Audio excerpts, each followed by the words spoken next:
welcome to this Lunch and Learn. I think it's our 8th Lunch and Learn. It might be the 9th. Our guest speaker is Susan Carr, who's a wellbeing counsellor. She was actually an ex-solicitor for many years, left the profession, and is now doing fantastic work, having retrained as, not a counsellor, as a psychologist? Okay, counsellor. So this session will last with Susan, who's going to give us 10 brilliant tips, which will be fantastic. So as Sally said, I used to be a commercial litigation solicitor, but I've retrained as a counsellor. When I first qualified, I worked part-time for the NHS and also did some ad hoc work as a counsellor providing support to birth families whose children have been placed for adoption. But now I work purely for myself in my own counselling business, where I work both with individuals, but also I do quite a lot of work for employee assistance programs. So what I've got for you today is 10 top tips. So they're not the only things that you can do for your mental well-being, but I just thought about some of the common themes that do come up and that can be quite useful. And also, you don't have to use all of them. It's about picking and choosing the ones that work for you. But it's also then when you do that, maybe trying to make sure they become habits. Because one of the things that is really common is that when people are stressed and when they get overwhelmed, actually the first thing that goes out of their window is their normal coping strategies. So they think, well, I've not got time to go to my dance class or yoga or running, and they stop doing the things that help them actually at the point where they really need to do it most. So some of these are really basic and you probably think, well, I'll do that, but it's trying to have that consistent practice of them. So in terms, just before I go on to the tips, I just wanted to talk a little bit about mental health in general. So quite often when we hear statistics about mental health, they're framed in the terms of mental illness. So things like 1 in 4 people will experience mental illness in any one year.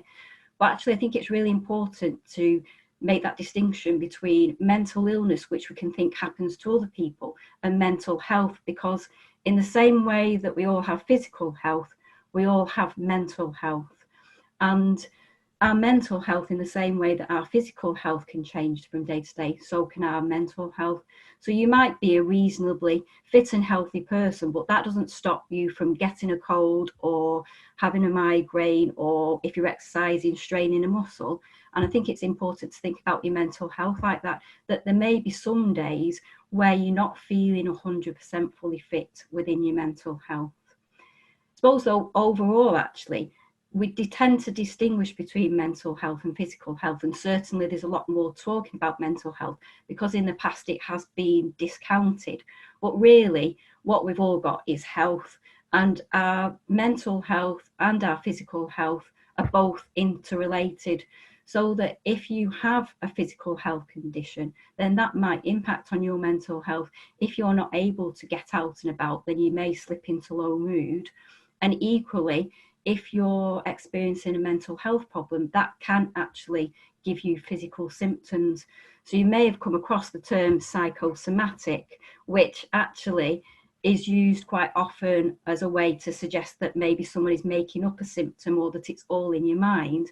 But actually, that if you break down the word to its Greek origin, psycho means to do with the mind and somatic means pertaining to the body. So it does actually mean you are experiencing a real physical problem. It's just that there's not a problem in that area of your body. It emanates from the mind.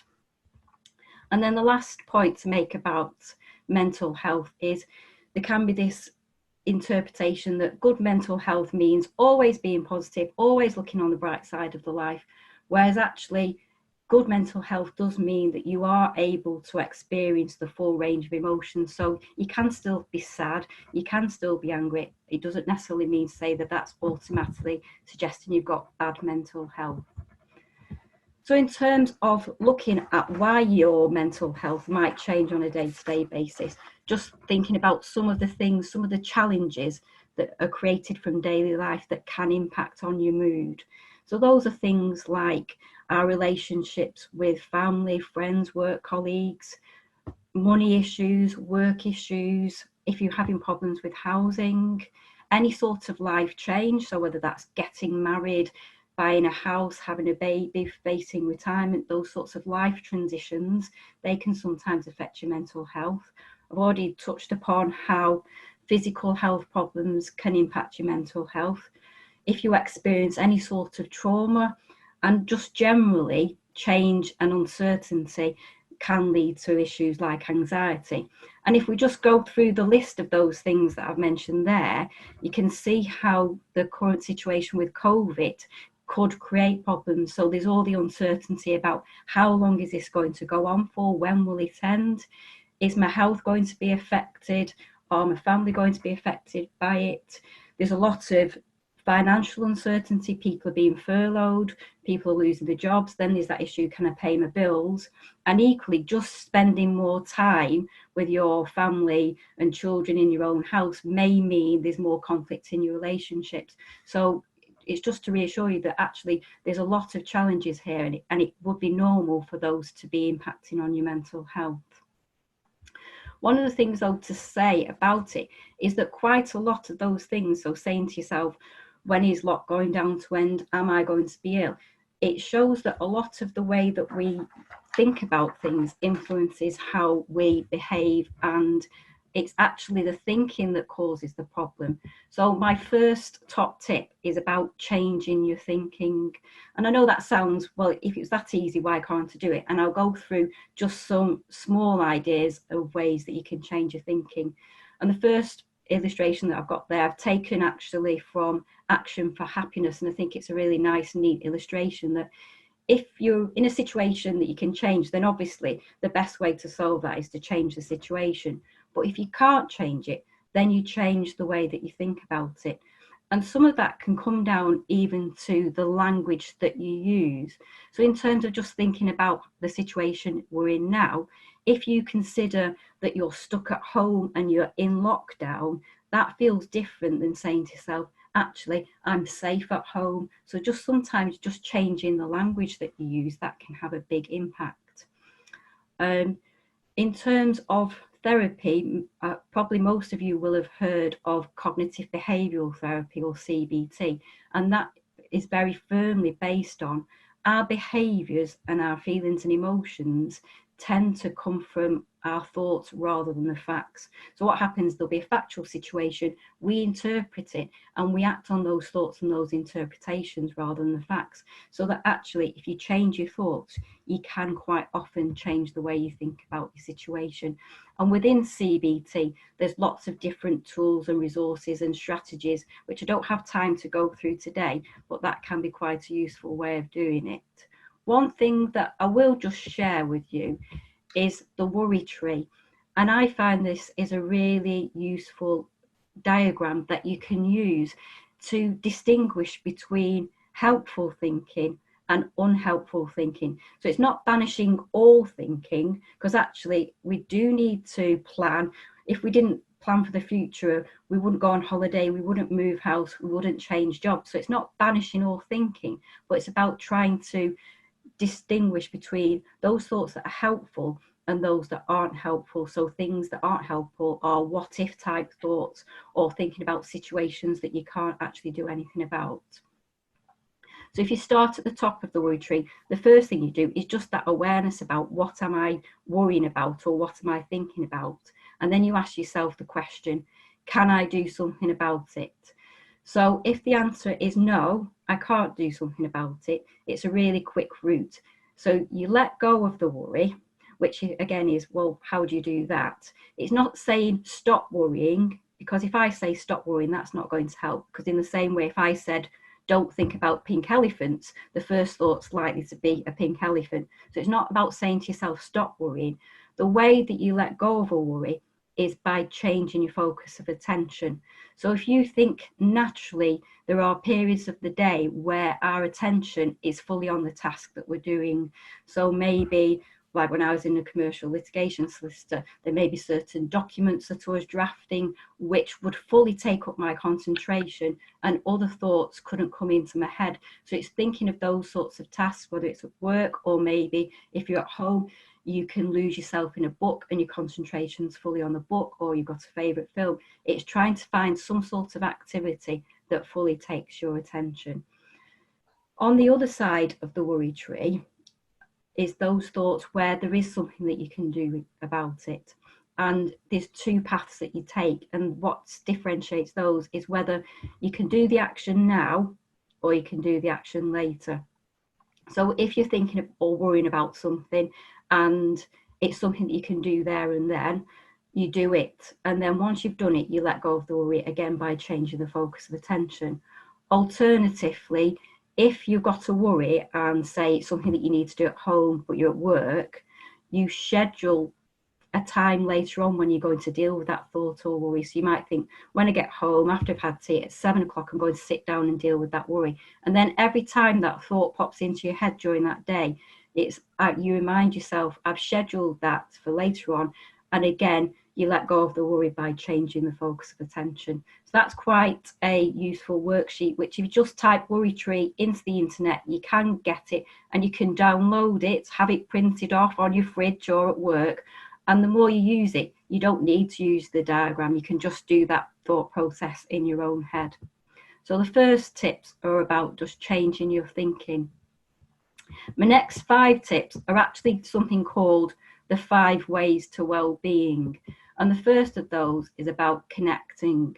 So at the minute, we're all social distancing and in self-isolation, but that doesn't stop us from connecting. And I know Sally's really keen on that, and she's running the Thursday networking where you can have a drink and just have a general chat. She's doing all these lunch and learn webinars. So there are still lots of ways that we can connect, whether that's with family and friends, Skype or house party, multiple applications, or just in the old-fashioned way, picking up the phone and having a chat or sending a text or an email. So we can still connect with people. And certainly we can connect even more with the people that we're living with. So we can have those conversations and ask how people are, what's your day been like, even though we might all still be having very similar days. But in terms of just thinking more seriously about talking, counselling does involve talking. It's called a talking therapy. And so how does talking about emotions and feelings help? Well, I suppose the first thing is it's about that getting things off your chest, not feeling like things are bottled up, being pushed down. So there can be a release just by sharing what you're talking about. Secondly, quite often something sounds different when you say it out loud than when it's going around in your head. And quite often clients will say something and they'll immediately catch themselves because in that moment they have come to some realization or come to a different perspective themselves. Alternatively, even if you don't do that, by talking to someone else, maybe they can offer a different perspective. So with family or friends, or certainly in the counselling scenario, a counsellor might be able to offer a different perspective to you. Similarly, there's also that being sharing an experience. So if you're talking to someone and you open up that you may be feeling anxious about the current situation, they may then share how they're feeling and you can support each other. And that's why peer support groups are so popular, because people can have that understanding. And I know from experience, I run a monthly bereavement support group, and I'm very hands off with that. It's more the participants, they share their experiences and they're able to help and guide each other through that. So there's lots of benefits to talking, lots of campaigns around that at the minute. So I've seen ITV have restarted their Get Written Talking. So yeah, just really the first of the ways to well-being is to connect. The second is to be active. So not only is exercise quite a high scoring word there for Scrabble, it's also really good for both your physical and your mental health, because when you exercise, you release chemicals such as endorphins and serotonin, and they naturally help to improve your mood. I think one thing to say about exercise is it's not the stereotypical got to get sweaty in the gym exercise. It's anything just about being active. So again, although we are being encouraged to stay at home, we are still able to go out and exercise once a day. So we might be able to go out for a walk or a run or a bike ride. And if you can go outside, there is evidence as well about being outdoors, particularly in nature, how that's beneficial for your mental health. So you can sort of kill 2 birds with 1 stone there. But even if you can't get out, There's lots of ways of exercising at home. If any of you have got children, you may be aware that Joe Wicks has been doing some PE lessons at home, so you might be able to join in with that, or just do your own yoga exercises, or even make, use tins as weights, or run up and down the stairs, or just once an hour go and have a dance in the kitchen. So it doesn't have to be really the stereotypical sort of exercise. And the other thing is, the more fun the exercise is, the more likely you are to do it. Next one is keep learning. So as lawyers, you probably are learning all the time, and I know I, as a counsellor, still have to do continuing professional development. But learning is another good thing that's really good for your mental health. And this learning probably is more about that learning that you do for your own pleasure rather than that professional development. And some of you may find that you've got more time now. And if you have got more time, that's the ideal opportunity to maybe learn that language that you've been meaning to learn, or you've got an instrument lying around that you've always wanted to learn. Now is a really good opportunity to learn that new skill. Next one is about giving. So giving not just makes the recipient feel good, it also gives you a boost. And again, even though we're at home, there are still plenty of ways that we can give. So provided that you still have got a job and you feel financially secure, there's lots of charities online that we can give and support financially. You can give your time. So I know the NHS had been asking for volunteer responders, although when I looked recently at the website, it looks like they've been inundated, so they've just paused that for the moment. But I'm aware of local groups who are going out and organising deliveries of food parcels for people who are self-isolating or picking up prescriptions, or I've heard of dog walking groups. So it might be that you can give your time that way. Even if you can't give your time, we can always give a smile to someone. So when we are 2 meters apart from someone else, we can give them a nod or a smile. Or again, in terms of connecting, maybe there's somebody you've not spoken to for a while, or might be feeling a bit anxious. So just giving your time by giving them a call, that's good for your mental health as well. And then the last of the 5 ways to well-being is about taking notice. So that does tie in a little bit with the worry tree, in that if you take notice of what's going on for you at that moment in time, that is changing your focus of attention. Now, it's much easier to take notice if you're like the lady in the picture sitting on a nice beach with a lovely sunset. It's much easier to take notice of what's going on in that moment in time than some of the mundane activities that we're doing on a day-to-day basis. But mindfulness, which is really popular at the moment, that is all about trying as much as possible to be present in the moment, because the way our minds work, quite often our thoughts are worrying about something that's happened in the past. So maybe you've been at a meeting and you don't think you performed as well, or you're worrying about a future promotion and you're not taking notice of what's going on for you in that moment. And there's 2 parts to mindfulness. One is the practice of regular mindful meditations, and there's quite a few different apps that you can download that help you with that. So things like Headspace and Calm, so you can do that regular meditating. But the other part of it is something called the informal practice of mindfulness, and that's about training your brain to take notice of what's going on for you.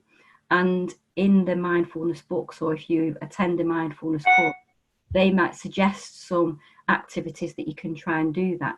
Usually they're mundane activities that we do automatically, and because we do them automatically, it gives more space in the head to have those unhelpful thoughts. So by trying to concentrate on the activity, again, it's that changing the focus of attention, so you don't have room for those thoughts to come in. And an example of that is having a shower. So quite often you get up in the morning, you don't have to think about having a shower, so immediately your thoughts turn to what have I got on at work, do I need to go and pick that up, I've got to get that for tea, and that sort of thinking can lead on to those more anxious thoughts. So the idea behind the informal practice of mindfulness is concentrating on what it feels like to have a shower.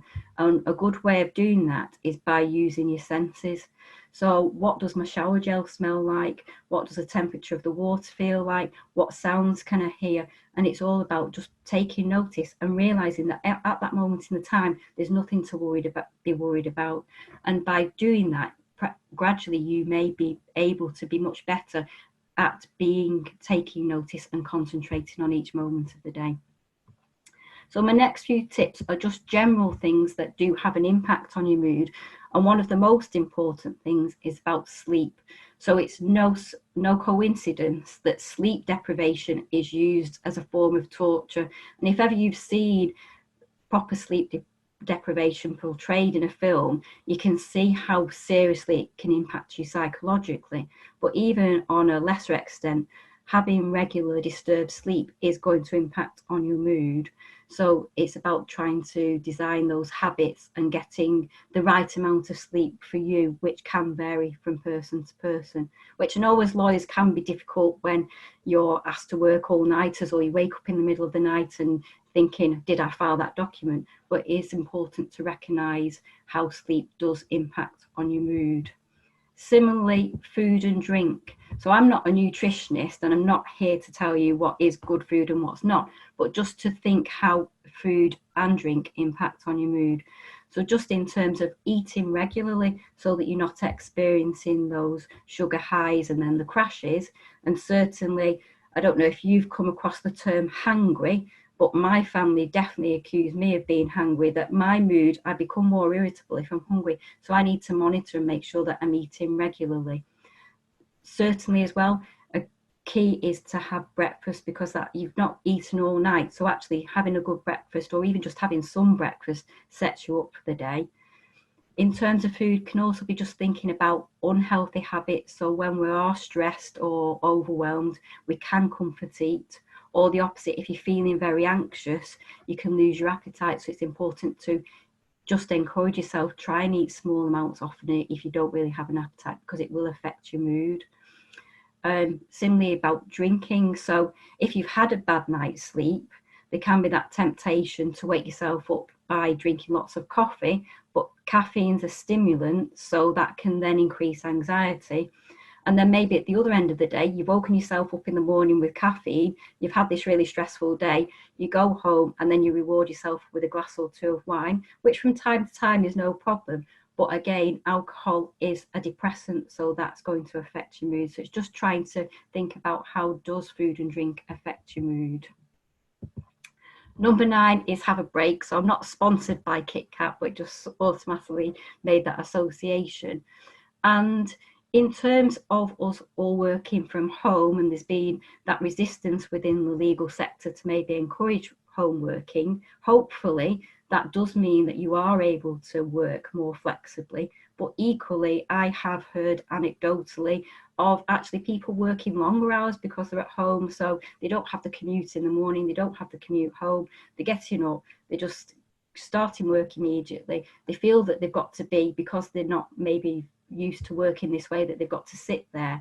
And actually it's still important, even if you're working from home, to have a break, because breaks don't just help your mental health in terms of relaxing you and de-stressing you.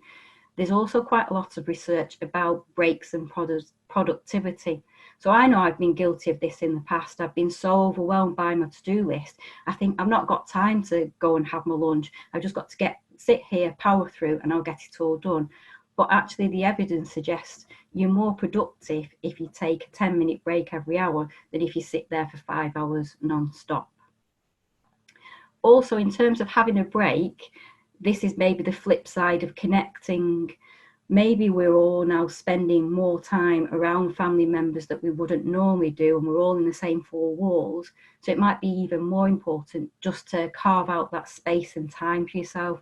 So go and have a bath, or go and have a read, listen to music, have that break from that interaction from people as well, because it's really important to have that personal space, which then just leads on to the last tip, which is be kind to yourself. So that's all about self-care, and lots of these tips are about that self-care, but this is also about cultivating that mental self-care in the language that we use towards ourselves. And I know with lawyers there can be those perfectionist tendencies, but it's being that less critical of yourself. So in terms of, if you are having to work differently, don't put so much expectations on yourself. If you have got children at home, you're not being expected to suddenly be the best educator in the world. It's okay if they sit and watch television because you've got that important work call. You don't have to be the perfect mother, the perfect wife, the perfect lawyer, the perfect housewife. It's about that being kind to yourself, which something is, as women, we're not very good at, which is encapsulated in this quote from Michelle Obama. Women in particular need to keep an eye on their physical and mental health, because if we're scurrying to and from appointments and errands, we don't have a lot of time to take care of ourselves. We need to do a better job of putting ourselves higher on our own to-do list. So just before I finish, that slide there has some useful websites. So the first two, Get Self-Help and Psychology Tools, they have lots of worksheets like the Worry Tree, which you can use yourself and print off and download. And the third one there, Elsa Support, has similar worksheets which are designed for children. So I did come across a Worry Tree for children on there. The next one is the NHS site, Every Mind Matters, which I looked at yesterday, and there's got quite a lot of resources for dealing with the current situation. And then the one, overcoming.co.uk, they have a series of about 33 different titles which deal with specific issues. So things like overcoming anxiety, overcoming depression, overcoming addiction, and they're quite useful small booklets which are a good set of resources. And then just listed there also some of the main organisations which have help around mental health. And then lastly, those are my details. So as Sally said, I will be taking questions now, but I know sometimes in an open forum you may not want to ask a question. So do feel free to email me, or if you just wanted some specific tips, say around how do you get a better night's sleep, because I've not had a lot of time to go into these things in depth, do drop me a line. And you can also follow me there on Twitter and LinkedIn. So thank you very much for listening. Thank you all. Brilliant. Oh.